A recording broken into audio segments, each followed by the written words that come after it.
هذه إذاعة إرنا. المستمعات الكريمات والمستمعين الكرام، متابعي إذاعة أرينا حيثما كنتم وحيثما يصلكم بثنا، أهلا ومرحبا بكم في مستهل البرنامج العربي لهذا اليوم الأربعاء 24 من فبراير. وكما عودناكم مستمعات الكريمات ومستمعي الكرام، نستهل برنامجنا معكم ابتداء بنشرة للأخبار. وضمن برنامج متابعة الأسبوعي يستضيف الزميل أحمد شريف الإعلامي الأستاذ محمد صالح حيدر للحديث عن المناضلة الراحلة سعادة سليمان حسن. قبل ذلك مستمعات الكريمات ومستمعي الكرام، أقدم لكم نشرة للأخبار فيما يلي أبرز عناوينها. الصين تعرب عن قلقها من الوضع في الصومال. هروب أحد كبار مهربي البشر من أحد السجون الإثيوبية. الموت يغيب المناضل الكبير أدحنهم جبر مريم. كانت مستمعات الكريمات ومستمعي الكرام تلكم عناوين النشرة، وإليكم تفاصيلها من إذاعة أرينا.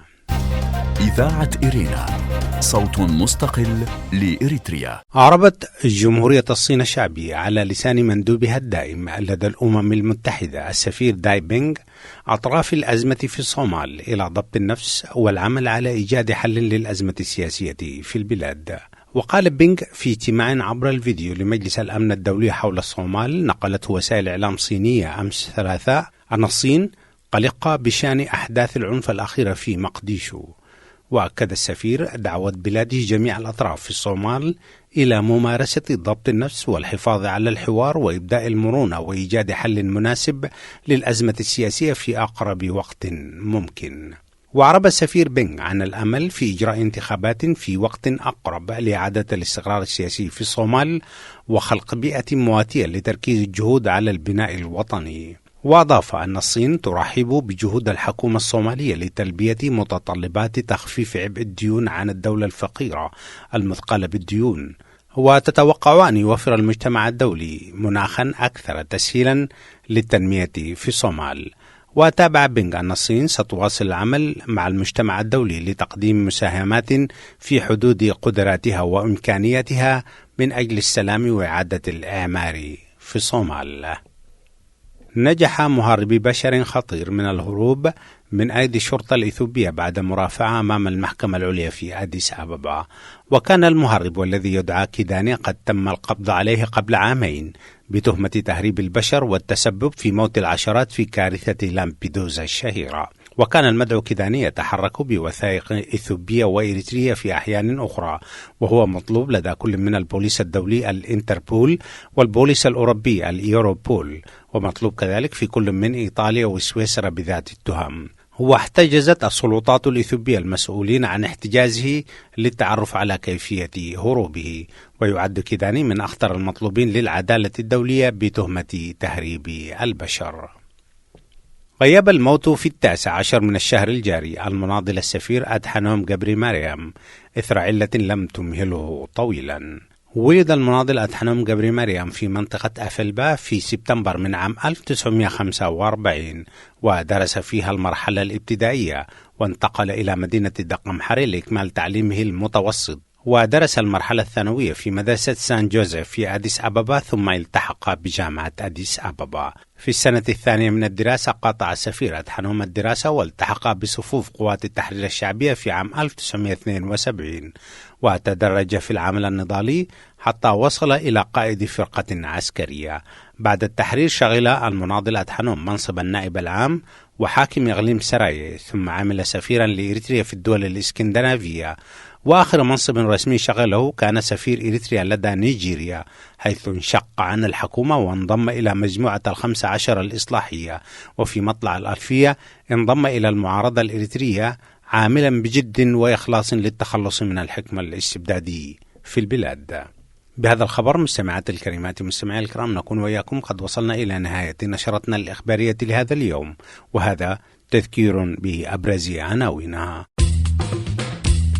هذه إذاعة إرنا. الصين تعرب عن قلقها من الوضع في الصومال، هروب أحد كبار مهربي البشر من أحد السجون الإثيوبية، الموت يغيب المناضل الكبير أدحنوم جبري مريم. كانت مستمعاتي الكريمات ومستمعي الكرام تلكم نشرة الأخبار قدمتها لكم من إذاعة إرينا. متابعة طيبة أرجوها لكم مع ما تبقى من فقرات برنامجنا.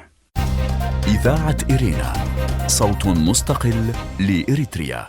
المستمعون الأعزاء في كل مكان، السلام عليكم ورحمة الله وبركاته. من إذاعة إرينا أحييكم سيداتي سادتي في حلقة جديدة من برنامج متابعات، وسعيدين جدا أن يكون بصحبتنا اليوم الزميل الإعلامي الكبير أستاذ محمد صالح حيدر. والإعلامي محمد صالح حيدر معروف في الوسط الإعلامي الإريتري، ولكن طالما يعني وليس جديدا برضو حديثه في إذاعة إرينا، ولكن كده أستاذ محمد صالح حيدر يعني لمزيد من التعارف مع المستمع الكريم كده ادينا بإيجاز يعني سيرتك الذاتية وعملك الإعلامي وتخصصك والسنوات اللي قضيتها في وزارة الإعلام. في البداية كل الشكر للأستاذ أحمد شريف، القامة الإعلامية. صراحة يعني أنا بديت في العمل الإعلامي ما بالتخصص زي ما بيقولوا، ولكن كانت هناك رغبة أكيدة في هذا المجال. بدأت العمل في هذا الاتجاه عام 1998، ومن اللحظة دي كان أنا بديت في صحيفة إريتريا الحديثة، فبديت أستمر في هذا المجال وعملت في هذا المجال. يعني كان مجالي اللي هو في مجال التنمية، وكنا بنبحث في مجالات على الأقل يعني نعتقد إنها موجودة في الوطن هذاك، وعملنا في ظروف استثنائية. فدي كانت العمل الصحفي بتاعتنا بكل جميل بساطة. جميل. يعني الواحد نعم احنا ان شاء الله حنتحدث عن التجربة وعن برضو التحديات كانت كيف وما إلى ذلك، ولكن نشير فقط الأستاذ محمد صالح حيدر هو من الأقلام المميزة جدا جدا، ومن الكتاب القلائل المجيدين لفن الكتابة وفن استعراض المقالات، حتى اختياراته للموضوعات التي كان يختارها في صحيفة إريتريا الحديثة كان يختارها بعناية. ولا أودع سر عزيزي المستمع إنه كثير من مقالاته لما كنا في الإذاعة كنا باستعراضها لأهميتها. أستاذ محمد صالح، أنا يعني سعيد أن ألتقي بك في هذا البرنامج، برنامجك متابعات، وأنت جزء لا يتجزأ من هذه الإذاعة. قريت لك قبل يومين مقال تأبيني عن المناضلة سعادة سليمان حسين، وحقيقة أنا لما قريت المقالة هي كانت مقالة يعني قوية ورصينة جدا، وفيها كثير من الاعتراف بدور الراحلين ونضالاتهم، خاصة في جانب المرأة الإريترية. فأنا يعني قلت يعني لابد نحن لتعميم الفائدة نستعرض هذا المقال في إرينا الدولية، وفي نفس الوقت برضو يكون في شكل من أشكال التساؤل، ولكن قلت يعني برضو خشم الغنى في خشم سيد، زي ما يقول سمح الغنى في خشم سيده، وإن كان نحن في لحظة بتاعت حزن ووداع. فأنا يعني أحتفي بك أستاذ حيدر إنه تقرأ لنا المقال أولا بصوتك الجميل، وفي نفس الوقت لو في تساؤلات بعدين بنسألك، فتفضل بقراءة المقال أستاذنا محمد صالح حيدر الصحفي الكبير. هذه إذاعة إرينا. شكرا الأستاذ أحمد شريف. بقلوب راضية بقضاء الله وقدره تلقينا نبأ وفاة والدة الجميع سعادة سليمان حسين يوم الخميس الموافق 18 من فبراير 2021. نسأل الله أن يجعل قبرها روضة من رياض الجنة، وأن يكرم نزلها ويوسع مدخلها ويتقبلها بقبول حسن. آمين. رحلت عن عالمنا الفاني إلى دار القرار في صمت الأبطال، وقد خلفت إرثا حافلا بالعطاء، فمنذ ريعان شبابها التحقت بركب الكفاح المسلح، واختارت في هذا الخصوص أصعب الطرق التي تودي بحياة صاحبها، حيث أخذت على عاتقها محاربة المستعمر الإثيوبي من الداخل، ومد الثورة والثوار بعوامل الاستمرار. تماما مثلما كان الريف منبعا للثورة، فإن المدن الأريترية صارت الداعمة لها أيضا عبر أنشطة كان الوطنيون يقومون بها. وهذه الوالدة والأخت سعادة سليمان أم محمد مندر إحدى أولئك اللاتي نذرن حياتهن من أجل خلاص الوطن بغوالي التضحيات. قاومت الاستعمار بعزيمة صلبة، إذ كانت تقوم بنقل المراسلات وبجلب احتياجات الثوار من المدن من المنبهات وسائر المتطلبات، بما ينطوي عليه جلب هذه الحاجيات على صاحبه من مخاطر أقلها التعذيب في معتقلات العدو، وفي غالب الأحيان الإعدام فورا. كانت تعمل في هذه الأجواء التي يخيم فوقها الموت والرعب، كانت تعمل بثبات ورزانة، اللتين كانتا أساس نجاح عملياتها التي كانت محفوفة بالمخاطر من جراء الاشتباه والتفتيش الدقيق، غير أن ثبات الثوار دائما كان أساس النجاة. ولعل في إحدى تلك الأيام، وهي التي ترتاد جئة وذهابا من أسمر أو مسوع إلى دماس، حيث كانت تقيم أسرتها الصغيرة وزوجها المناضل عمر علي مندر، والذي اغتيل هو الآخر من دماس إلى منطقة عدرته، ونفذ في حقه الإعدام رميا بالرصاص. ذات يوم وهي تحمل رسائل ومنشورات من أسمر إلى الثوار في الميدان، وكميات من السكر والشاي والسجائر والكبريت بكميات كبيرة كانت كفيلة بالغداء عليها لو قبضت بحوزتها، تم إيقاف القطار في منطقة بعرزة، وبينما هي تأخذ موقعها بين الركاب، إذا بضابط التفتيش يعثر على كميات من السكر والشاي، فهاج الضابط وأخذ الشرر يتطاير من عيونه، فوجه سؤالا: لمن هذه الأشياء؟ حينها ردت إحداهن: تلك الأشياء لهذه، وتشير إلى أم محمد. لكن قسيسا قاطعها بالقول: يا للوقاحة، كيف عرفت ذلك؟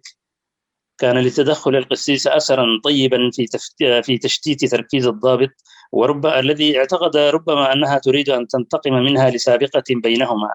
فانتهى المشهد المرعب هنا، وصادر الضابط السلعة وتوعدهم بأن هذه آخر مرة يكتفي فيها بمصادرة الكميات المضبوطة، وتوعدهم بأنه سيقضي على حياة كل من يصادفه فيما بعد. كانت بحق لحظات عصيبة، لأن المرحومة كانت تجلس على كميات من السجائر إلى جانب الرسائل وسائر مستلزمات المقاتلين. في تلك اللحظة التي كان الضابط يسوي بمسدسه والجند بأسلحتهم نحوها حتى تعترف، فلو طلب منها أن تنهض لافتضح أمرها، فقط اكتفى بتوجيه إنذار لها: هذه المرة سنتجاوز، مع العلم بأنك من الوجوه المألوفة لدينا في هذا الخط. استمرت في أدائها بعناد الثوار إلى أن هبطت يوما مروحية في منطقة دماس حيث تقيم، وهنا تم جمع السكان في ساحة واحدة، حيث طلب منهم ضابط أن يأتوا بامرأة تتوشح بالثوب الأسود حين تكون وجهتها مسوع، وتغير ثوبا أبيضا حين تتجه إلى أسمرة طويلة القامة، خديها موسمتان بشروخ صغيرة. حبس الجميع أنفاسه وقد علموا من هي المعنية، فضاق الناس ذرعا وقد علموا أنهم يعنون سعادة سليمان. وبعد ساعات من الخوف والصمت والوجوم، حتى شارفت الشمس أن تصل إلى كبد السماء، وتعالت صراخات الأطفال، قال حاجوس شفتا وهو أحد أعيان المنطقة: نحن لا نعلم بامرأة بهذه المواصفات، وأن تعذيب الأطفال والنساء لا يجدي، نريدكم فقط أن تبحثوا عنها بيننا أو أن تتخذوا قراركم في الأمر. فاتصل الضابط على إثر ذلك بالجهة المعنية، وغادرت المروحية بعد أن أمهل السكان مدة من الزمن لأن يأتوا بها لاحقا. أما أم محمد مندر فحين تناهى إليها خبر قدوم المروحية، غادرت المنطقة بعد أن حملت على ظهرها ولدها الصغير الباشمهندس محمد مندر، وتمسك بيدها ابنتها آمنة مندر، وفي الأصيل عادت إلى منزلها.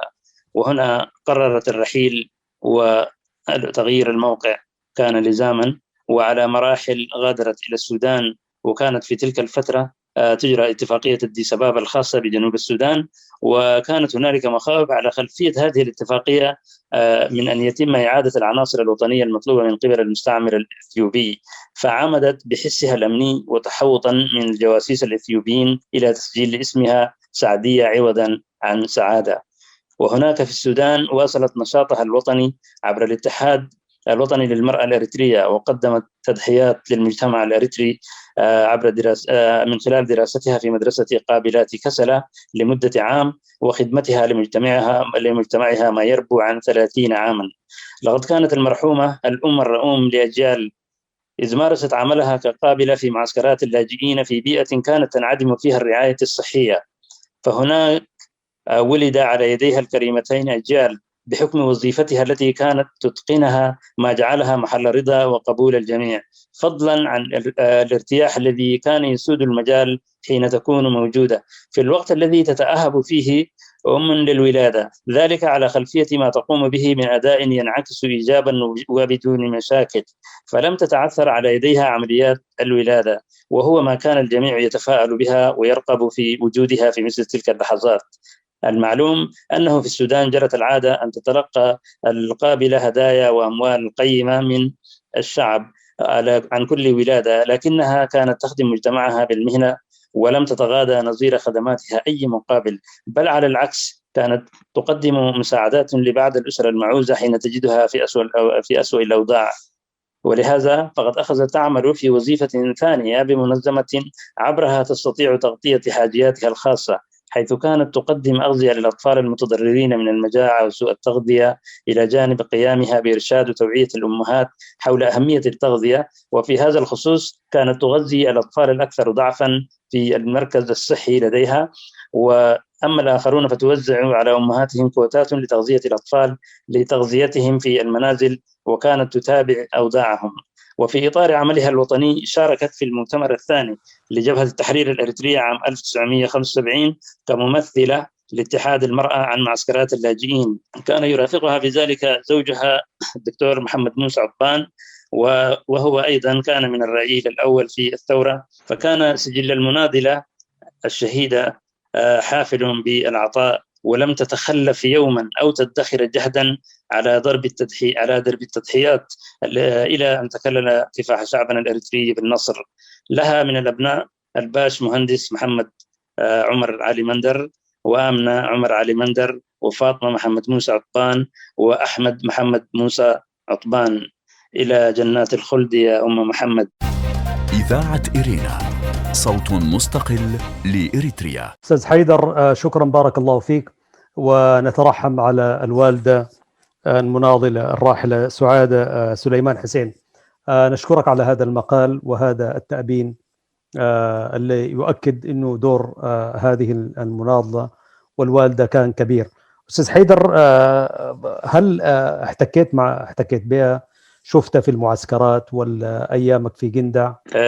طبيعي، يعني تعود معرفتي للوالدة سعادة سليمان، يعني وأنا كنت من الذين يلعبون في التراب في تلك الفترة. معرفتي بها إلى زمن الطفولة، فعرفتها عن قرب.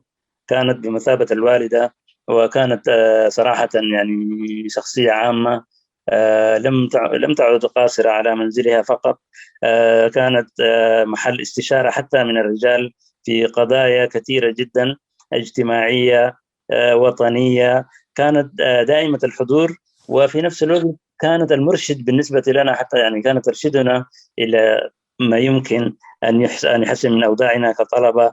وبالتالي يعني معرفتي بسعادة سليمان معرفة قديمة شديد. عرفتها في معسكرات اللاجئين، يعني كانت صراحة واحدة من الذين يلامسون، كانت بلسم لجراحات كثيرة بالمناسبة لأمهات حتى للرجال. فكانت امرأة يعني تحمل من المواصفات بصراحة يعني ما يعجز اللسان عن الإيجاز به.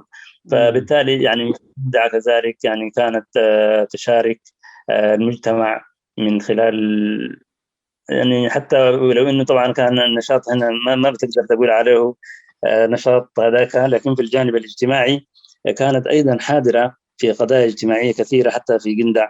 وكانت في الاخير طبعا غادرت على غرار الشعب الاريتري اللي يغادر من الوطن بيئة القاسية هذيك.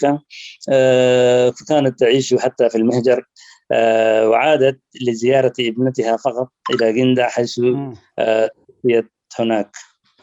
توفيت في جندع رحمة الله عليها. هذه إذاعة إرينا. أعزائي المستمعين، لا زلتم مع إذاعة إرينا الدولية في باريس، وهذه الحلقة من برنامج متابعات، ونتحدث عن مناقب الراحلة المناضلة سعادة سليمان حسين.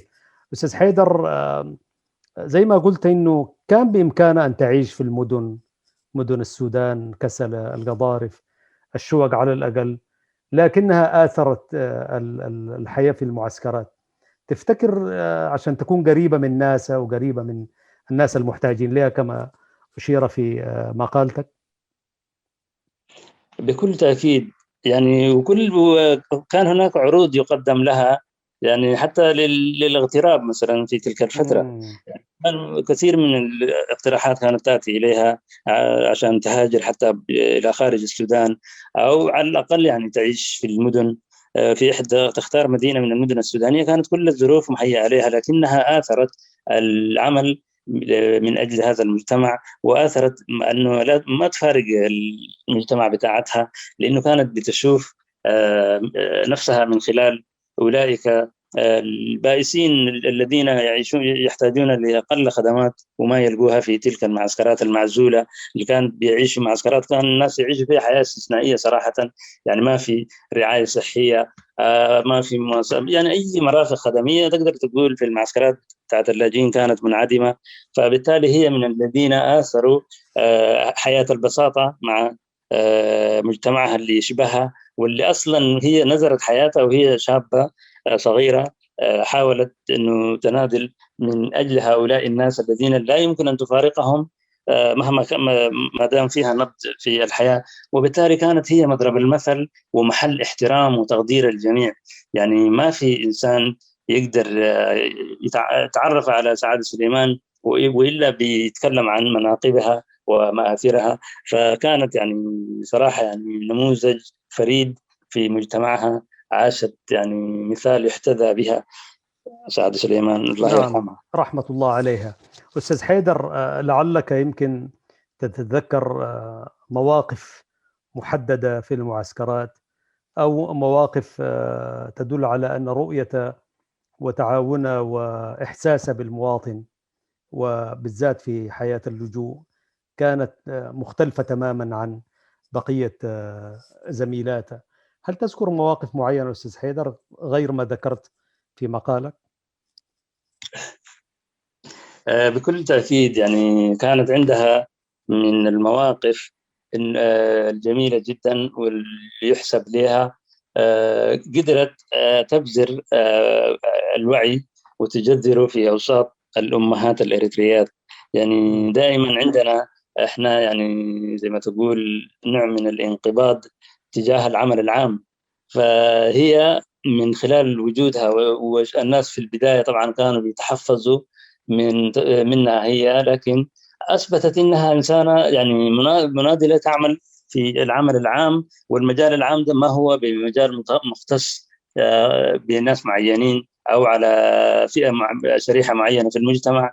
قدرت تأسس خلايا، وواحدة من اتحاد النساء بصراحة واحدة من خطوات يعني هي لعبت فيها دور كبير في إقناع الناس. لأنه الناس بتاعنا لما بيشوفوا واحد من جنسهم أو بنتهم أو قريبة منهم، شيء طبيعي لازم بيحاولوا يعرفوا المجال هذاك. ودي واحدة من المجالات اللي هي لعبت فيه دور كبير، اللي هو تأطير المرأة في على درب النضال.